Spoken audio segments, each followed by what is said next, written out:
Welcome back to Euro Football Daily. On today's Scout Report, we're bringing you 3 of the best bargains on the market this transfer window and looking into why they represent such good value. Let's go. Houssem Aouar.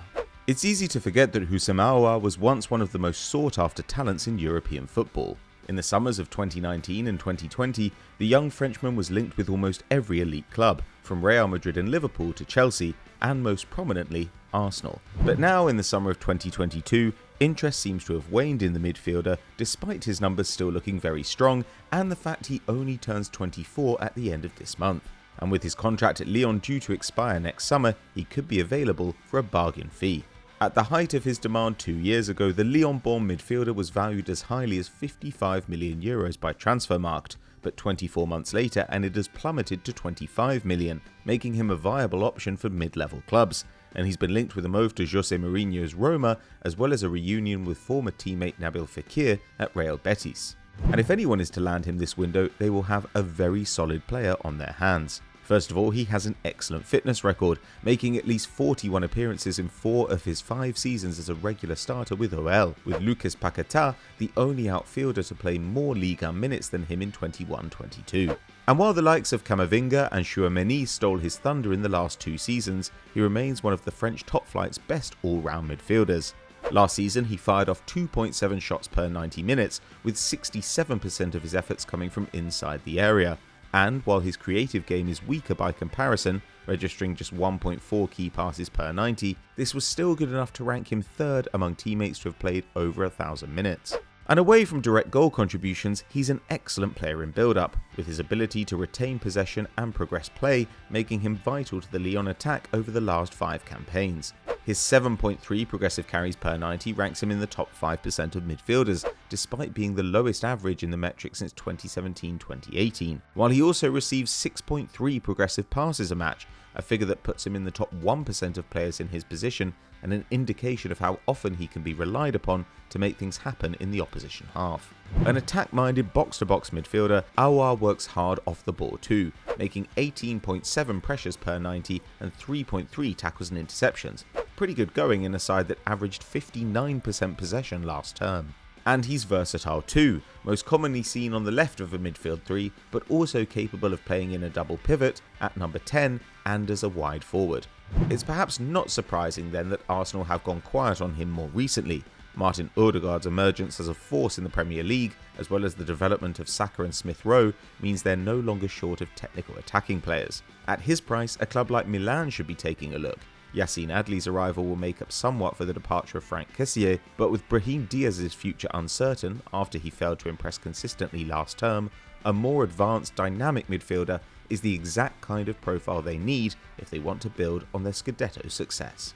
Jonathan Klose. There is currently a lack of top quality right backs across Europe's top 5 leagues, at least from a creative standpoint, with only 4 averaging over 2 key passes per 90 last term and only 4 registering more than 6 assists. Reece James and Trent Alexander-Arnold are 2 of them, and Lens right back Jonathan Klose is one of the others. His 11 assists is only beaten by Trent among players in his position, while only Mbappe, Messi and Bourigeaud bettered him in the 21-22 Ligue 1 campaign. It's not too surprising then that Atletico Madrid are targeting Klose, with the player recently admitting he'd been in contact with the Spanish giants. Following Kieran Trippier's sale to Newcastle in January, Šime Vrsaljko, who's played over 1,000 league minutes in just one of the last 6 seasons and made just 20 La Liga appearances since the start of 2019-20, is Diego Simeone's only right-back option. And following his poorest season as Atleti manager, fixing problem areas is essential if he wants to put his side back in contention for the league. And in many respects, Klose fits the bill. The France international turns 30 in September, but having come through at the top level late, not even making his first appearance in the French second tier until 2017 and making his top flight debut in 2020. He also made just 102 league appearances across his 4 years in the lower leagues, and so hasn't used up as much mileage as many professionals his age, while his fitness record is superb, picking up 0 injuries since signing for Lens 2 years ago. In those 2 years, he's helped a side that were newly promoted when he joined register consecutive 7th place finishes, bagging himself a spot in the Ligue 1 Team of the Year in both campaigns. While he has played primarily as a wing-back for Lens, he is an active defender, making 5 tackles and interceptions a match, a figure only bettered by Geoffrey Kondogbia in the Atleti squad, a team which actually averaged marginally less possession than Lyon's last season. Klose has the discipline to slot into Simeone's system, but it's going forward where he really stands out. Last term, he created a total of 76 chances, the third highest tally in France, while his 7.2 expected assists was only marginally worse than Messi's. And while he takes most of the side's set pieces, he isn't over-reliant on them. 6 of his 11 assists last season came from crosses into the box, but only 2 of them were from dead ball situations. As you'd expect for someone who ranks 3rd in Ligue 1 for crosses, he's great at getting into the final third, but while he completes less than 1 take-on per game, he is excellent at advancing the ball, making 6 progressive carries and 5 progressive passes per 90, a figure only topped by Herrera, De Paul and Trippier at Atleti last term. Confident in possession, Klose is adept at holding up the ball and waiting for attackers to take up positions in the box, with almost half of his touches coming in the attacking third. This is something Atleti have missed since Trippier left. With just 1 year left on his current deal, Klose is valued at €15 million by Transfermarkt and could even move for less than 10 million if reports are to be believed. Going from semi-professional to the Champions League in 5 years would be some feat, but it's no less than Klose deserves. Raphaël Guerreiro. It's already been a summer of rebuilding in the defence of Borussia Dortmund, with Dan Axel Zagadou leaving, Manuel Akanji also potentially available, and with Nico Schlotterbeck and Niklas Süle coming through the door to bulk up the backline. But one area they are also looking to renew is left back. Nico Schulz has disappointed since signing in 2019, making just 22 Bundesliga starts across 3 seasons, and they're reportedly interested in raiding Hoffenheim again, this time for David Raum. Schulz was initially signed when it looked like Raphaël Guerreiro was going to leave, but the Portugal international ended up signing a contract extension in October of that year.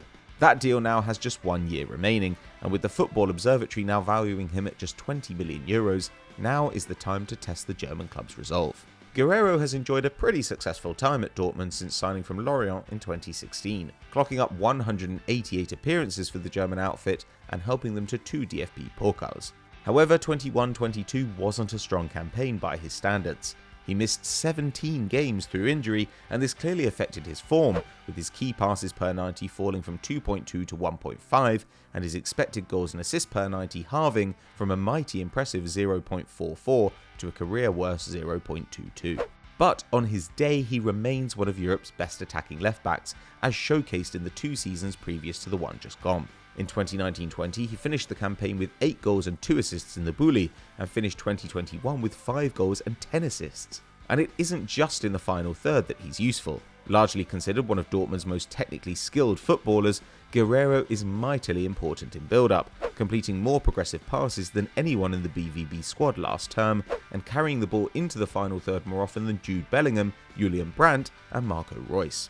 His defensive contribution also improved in 21-22, with his 4.2 tackles interceptions per 90 ranking 3rd among regular starters at the club. But this isn't what teams should be signing him for. Able to play as both a fullback and a wingback, any club in need of a spark down the left side should be monitoring his situation. Previously linked with Man City and PSG, the ship looks to have sailed with the English and French champions, but Barcelona are still without a viable heir to Jordi Alba, while Juventus continue to look incredibly weak down their entire left side. With the potential to land him for under €20 million if a new deal isn't signed, they should make an effort to turn the player's head this summer. So those are 3 gems we think can be had for under €30 million, but which of those would you pick for your club? Let us know in the comments below. If you enjoyed this video, drop us a like and subscribe to the channel, hit the notification bell and you'll never miss a video. We'll see you next time.